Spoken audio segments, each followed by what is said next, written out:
The other thing is all the technology we use.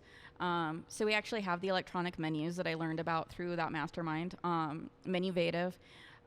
They are really unique. Past sponsor on the show. They're phenomenal. They do have their own sets of unique hurdles that you have to do, especially with your guests. You have to train your staff how to guide your guests to use them, because if not, then the guests just get angry and super frustrated. What's this thing? Exactly. Clunk, clunk. So we use that. We're looking. My goal is to always figure out a better new way to do something. So how can I save myself time? How can I save my staff time? How can I do something that's a little bit easier? I've changed scheduling software on them 5 times. They're so understanding with me, though. They're like, all right, Tanya, let's do this. But I actually went back to 7 shifts. 7 shifts is by far the one that's worked best for us. But just always looking for a better, more efficient way to do things. And we use technology to do that. So what is it about 7 shifts that's so unique that works so well for you? The integration with our toasts. And I know that they integrate with a ton. But one of the things that's killing us right now is overtime. And we do everything from scratch. So we have a ton of prep labor. Our prep cooks are fantastic, but they are here all the time. Mm-hmm. And to get ahead, they'll come in an hour and a half early, or they'll stay an hour and a half late. And when I'm doing other things or I'm on the line, it's not always clicking with me to tell them, like, hey guys, like, it's time for you to go home and spend time with your family. Yeah. But with Toast, I can set my parameters that they're not allowed to clock in this many minutes before. So are you going through this with 7 shifts or through Toast? So they integrate together. Okay. So I can tell 7 shifts and Toast, like, so 7 shifts gives Toast what their schedule is, and then it also tells Toast, like, they're not allowed to clock in more than 10 minutes before their shift starts. They're not allowed to clock out. So they go to try to clock in, and it won't let them. And it gets manager approval. So then I get to have a little coaching session with them. Like, I love your enthusiasm. Thank you so much for that. Yeah, however, thank you for caring. Yeah. Exactly. We have to have a labor budget that we can stick to so that we can afford to pay you. Yeah. So it's just small things like that, you know, really taking technology, and there's so much out there. Yeah. Like, and we're adopting a new one that I'm super excited about, Foodager and Bevager. So we're going to start that probably tomorrow. What's the deal with these 2 new technologies that's so innovative that is making you want to go with their services? I'm really excited about them too. I hope it works out. So what they do is inventory. So I'll kind of show you around, but our inventory is a nightmare to take. We have over 100 beers. We have over 40 wines. We have a huge back bar. We have a ton of different things that we use in our storage, and they're all over. So we have, and then my dad, being the accountant that he is always demanding he needs his physical inventories. And it is a nightmare to take them. And right now we're doing everything by spreadsheet. So I started researching different ways to do it. I wanted a barcode scanner. I wanted to make my life more efficient. Bree, who takes inventory for me, I wanted to make her so happy.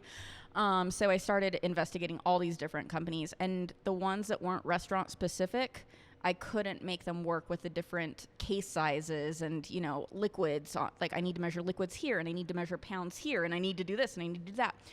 So inventory is a big one, and they make taking that just so much easier. Like, I'm really excited. I'm so excited to take inventory. So I'm curious, prior to, well, you haven't implemented it yet, you're about to. Yes. But currently, what are your labor hours looking like weekly to you know, have somebody do inventory? So we pay Bree, our amazing Bree. She comes in, and just for food, it takes her at least 4 hours.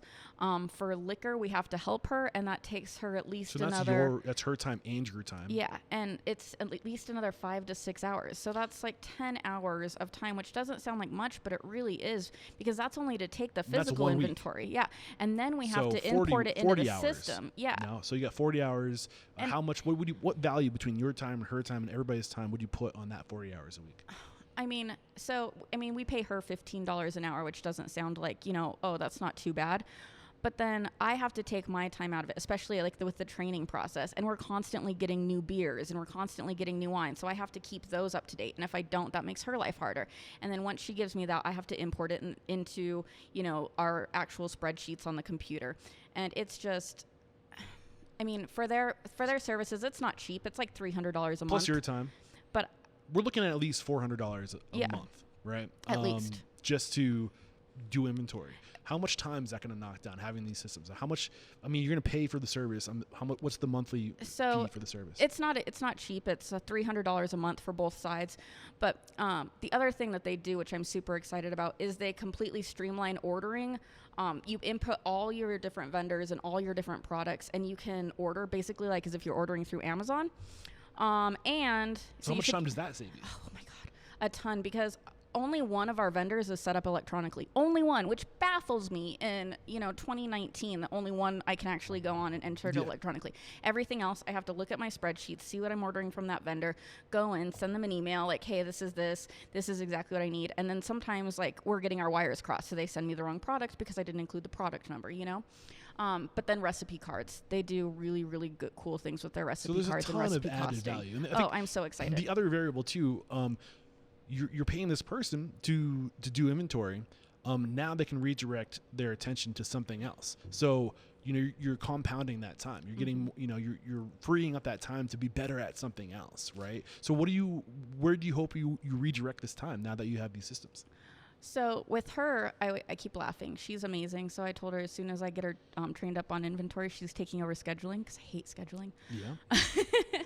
No, but it's also something that if you're constantly trying to make your employees' lives better and easier and their jobs better and easier, and you're willing to put in that little bit of extra effort on your time by finding the systems and the little bit of extra money that it costs, but they see that you care enough to do that for them, it just goes a long way. Yeah. So not only does it make our life and our systems more efficient, but it shows your employees that you are constantly wanting to get better. But you're also, that's going to lead to retainment, right? Mm-hmm. And then when we started this conversation talking about the importance of, people don't do business with businesses, they do business with people. And when you have the same people on your team for a year and a half, right? Like they're developing relationships. People are going to go out to eat to see that person, to check in with that person. And that you can't put a value on that, and it's so hard to track that. But that longevity is so, when you give the people the tools and the resources to do their job, and you make sure that they stick around, like it's gonna pay for itself tenfold. You won't be able to track it, but you just gotta understand. You gotta trust that it's gonna be there. Exactly. I love it. I've loved this conversation. We're already an hour and 10 minutes. We still have to do the speed round.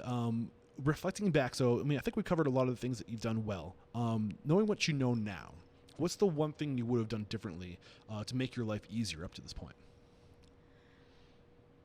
I would have researched POS better. And I know that comes from a place of anger because of how badly it went. But the reason that I chose, we went with Micros.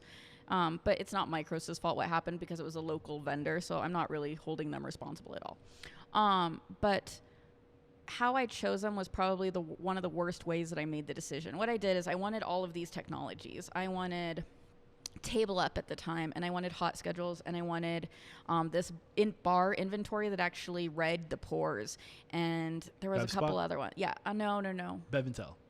Maybe, I think that one. Yeah. But anyways, I wanted all these systems, and so instead of making sure.